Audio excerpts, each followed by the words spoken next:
no God. Stamp eternity on my eyeballs. Why didn't they have a word? Because there was no sign of anguish.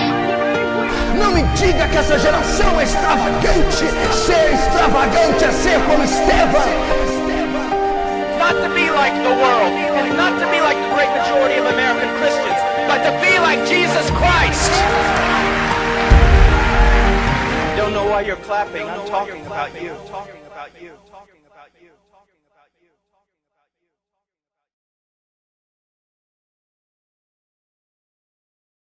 On TV. We're on television. Just, you want to talk about racism? Then go to the liberal media. Every time you see a television program, usually it's a black guy trying to rape somebody's white daughter or selling drugs in the hood. I mean, just look at that. That's what, most people are scared. Most white people are scared to death of black people because the only black people they've ever seen are on TV. And vice versa. Most black people think every white person is a racist.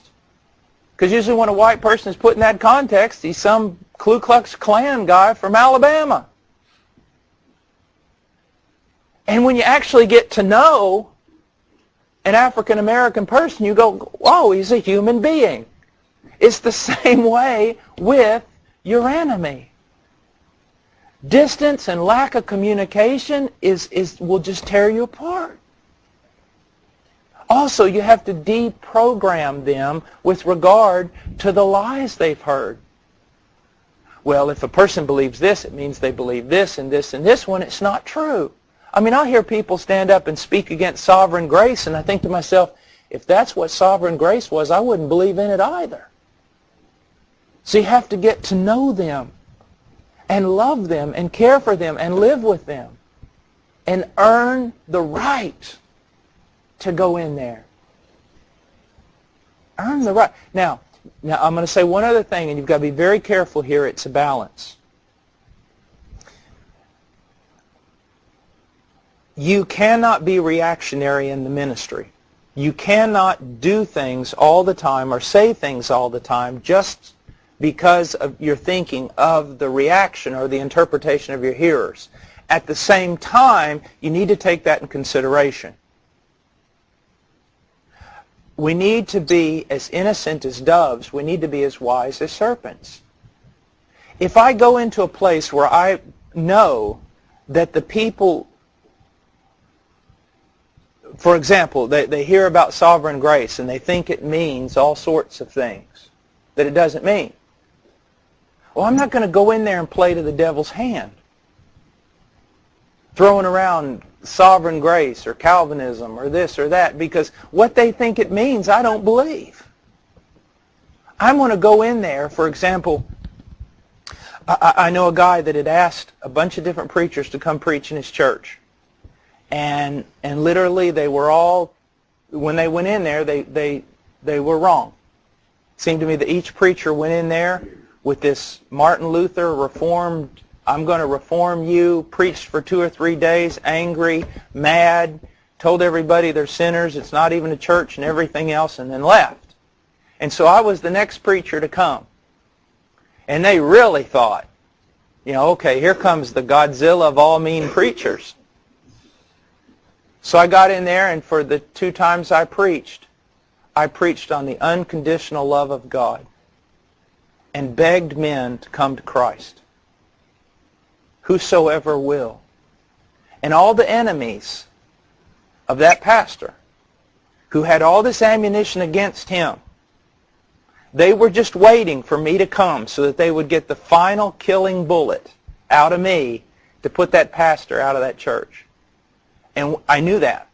No one told me that. It's just years of experience. I knew exactly what was going on. And so I went in there and did exactly the opposite of what they expected, and it deflated the entire situation. You see what I'm saying? You have to use wisdom. Knowing what your enemies expect, knowing what they're going to use against you, and not playing into their hands. Now, not being deceitful, but at the same time, showing them who you really are. I thought it was amazing that Ravenhill When he preached, sometimes it could be terrifying. But when you went up to talk to him, he was like the warmest fella. It just threw you off. You found out who he really was. Man, this isn't just some mean guy mad at the world. It's a very loving man. That's what they've got to see in you. Paul, I've got a thought here. It's something we need to go back and maybe expound on. Use the term self-validating, which I know exactly what you're saying. But like when Moses came down off the mount, you didn't call attention to the glory on his face. They recognized it. Mm-hmm. And I feel like without the supernatural power of God and Reformation and revival, self-validating does not mean that self validates itself. Right. It means that these guys need to immerse themselves in Scripture and walk in integrity in the fear of the Lord. And then over a period of time, people begin to see that there is something different. And as you say, they earn the right to be heard. Right. When I mean self-validating, I do not mean that you validate self. I'm not using it as yourself, himself, herself, but itself. The ministry ought to be validated itself. And how is it validated? It's validated only by the power of God. The godly results it produces. You know, several years ago, I'll give you an example.